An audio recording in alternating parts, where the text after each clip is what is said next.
What's up, guys? Fred Warner here. We just wrapped up our Monday Night Football game against the Jets, so I just wanted to take a little second to break the game down for you guys. So here we go. Welcome to the Rear View.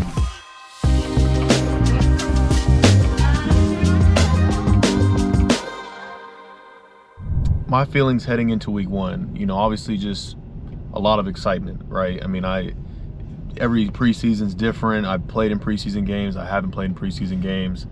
This season, I didn't play in any of the preseason games, so I was on the sideline watching the whole time, and I'm just like fired up on the sideline, trying to cheer my boys on.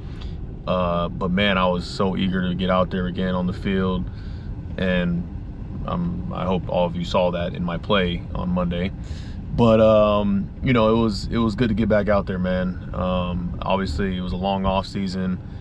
One, dealing with the Super Bowl loss, and two, obviously having my greatest pride and joy, my wife and I's greatest pride and joy, my baby boy, Bo Anthony Warner, join the world, man. That was amazing too. So, it was a long off season, but man, I'm so happy to be back here in the regular season. And I mean, it was a huge matchup going against the Jets. And Aaron Rodgers coming back, man, off of obviously the Achilles injury. Everybody was kind of wondering what that was going to look like. How is he going to play? What is he going to look like? What's their team going to look like? There was so many question marks for them, for us, everybody over here in the media talking about, oh, the 49ers, they look like they're not having fun, or they look a little drained. Hey, you know what? They obviously have to, they have to earn a living too, right? They got to do whatever they got to do, and, create a story. I knew the challenge that Aaron was going to present. Obviously, having played him so many times now, he's a gold jacket, and I think that what makes him so special is the savvy. The savvy at the position, the ability to put the ball on a line, the floater. Like he can do it all, right? I mean, it's insane. Even in the game, we won the game in a big way, but there's some throws in that game where I'm just like shaking my head like, man, this dude he still got it, even after being away for so long. So he's still that guy, man. I got a lot of respect for him. I know he's got a lot of respect for me. But there was a lot of question marks in terms of what we were going to see, from what were they going to do with Aaron and the Jets offense. You can go back and look at Green Bay's offense. You can go look at the Jets offense from last year, but what was it going to look like together? That was the biggest question mark, and we had to make a lot of adjustments on the fly, and I feel like we did that pretty well. Key skill players for the Jets, we circled them at the beginning of the week, in Breece Hall and Garrett Wilson, who are two of some of the best young up-and-coming players in this league, I feel, in my opinion. I made it an emphasis to my guys that, man, we had to make sure we brought it, because, I mean, if they got going early, then, it was going to be a long day for us. So that punch-out I had on, the fourth play of the game, and I'd been thinking about that moment all week long. I knew at some point in the game, and I wanted to obviously make it happen early, but sometimes you don't get to control exactly when things happen. But I wanted to have my impact felt on the game and on, their players, to kind of set the tone. And I was happy to make that play for my team. And at this point, the punch outs, man, they're just muscle memory. I practice that every day. And when I'm trying to arrive on a tackle, if I can bring the punch and secure the tackle at the same time, I feel like I'm just getting a two for one, and so I'm happy that I was able to do that, and again, help to obviously get my team moving in the right direction in the game.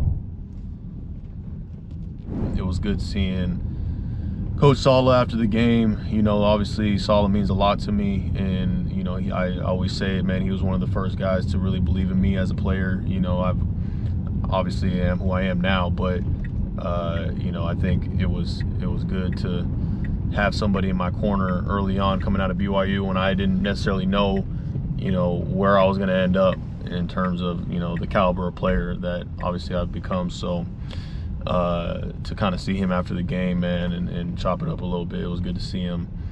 And to see a lot of players that I know, honestly, like DJ Reed, me and him came in together in 2018. That's like a brother to me as well, you know. I keep going down the line. Solomon Thomas, Javon Kinlaw, having Isaiah Oliver with us last year, seeing him, and then a bunch of other guys that I just have huge respect for. And I'm sure I'm missing somebody in that group, but man, it was a lot of familiar faces out there. That was good to see them. We had some guys who played big time for us. You know, the guy whose name is being talked about a ton is rightfully so, JP Mason, Jordan Mason, ran all over their defense, man, and in a big way. We needed him to. We knew we needed to get the run game going on offense, and man, he came in obviously with a huge loss, not having Christian, but dude, like this man JP, he was ready for his moment, obviously, and I'm so happy for him in that moment to play the way that he did. And of course, who's surprised at this point, Mr. Brock Purdy, you know, the man, the myth, going out there slinging it, being the QB1 that he is, and having a phenomenal game. Are we surprised? Of course not. You know, and I think defensively, I think we had a solid outing, man. I think obviously there's room for improvement always. I'm always going to be hard, especially on my group, but you know, you're talking about coming in with a new defensive coordinator, new pieces of the puzzle, different positions. But ultimately, man, I think we did an outstanding job. We always shoot for 3 takeaways. We had 2. So next week we'll have to shoot again for that number 3. Probably just one little nugget from the game this past Monday night.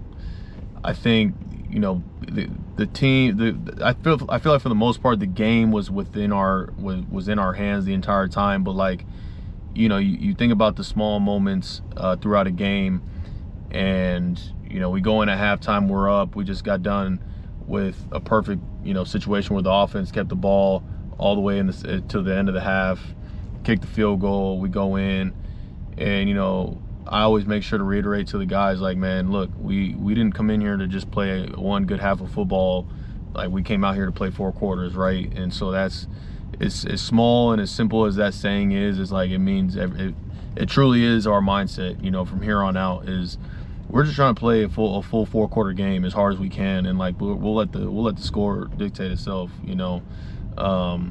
And I think as long as we do that, then we'll have exactly what we want. So yeah, I mean, just looking ahead to this week, Minnesota Vikings is a big game, right? We just are coming off of a huge home win, and then now we got to go on the road on a short week against a Minnesota Vikings team that has a lot of confidence coming off of a road win themselves in their house. I think I saw something where I don't think we've won over in Minnesota in a long time, which is kind of crazy to think about. I played in Minnesota twice and I've lost both times. Yikes. So we got to right that wrong, right? We got to get it. We got to get in there. We got to get scrappy early to give ourselves a chance to win, and we got to prepare the right way this week on a short week, which I know we will. I think our biggest challenges are going to be, you know, Justin Jefferson being who he is as a, you know, dynamic playmaker, and then Mr. Sammy Darnold, our guy, you know, over there with the Vikings, man, doing his thing.